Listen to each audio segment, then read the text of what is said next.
ഇനി ഈ മാച്ച് ഡേയിലെ മത്സരങ്ങളിലേക്ക് വന്നു കഴിഞ്ഞാൽ രണ്ടാമത്തെ മത്സരത്തിൽ സ്വിറ്റ്സർലാൻഡ് ബോസ്നിയയാണ് നേരിടുന്നത്. രാത്രി 12:30-ക്കാണ് മത്സരം നടക്കുക. ആദ്യ ജയം തേടിയാണ് ഇരു ടീമുകളും ഇറങ്ങുന്നത് എന്നത് ഏറ്റവും പ്രധാനപ്പെട്ട കാര്യമാണ്. രണ്ടുപേരും അവരുടെ ആദ്യ കളികളിൽ സമനില വഴങ്ങുകയായിരുന്നു. അപ്പോൾ സ്വാഭാവികമായിട്ടും ഒരു ജയം അത് അനിവാര്യമാണ് ഇരു ടീമുകൾക്കും. ഇന്ത്യൻ സമയം നാളെ പുലർച്ചെ 3:30 നടക്കുന്ന അടുത്ത മത്സരത്തിൽ ആതിഥേയരായ കാനഡ ഖത്തറിനെ നേരിടും.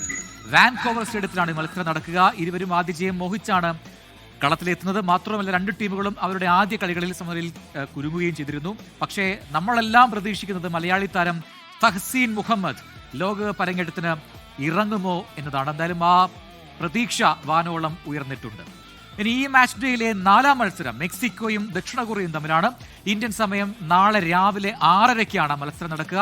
2ാം ജയം ലക്ഷ്യമിട്ടാണ് ഈ രണ്ട് ടീമുകളും കളത്തിലേക്ക് എത്തുന്നത്. എന്നുകൊണ്ട് തന്നെ തീപാറും പോരാട്ടം നടക്കും എന്ന് ഊഹിക്കാം.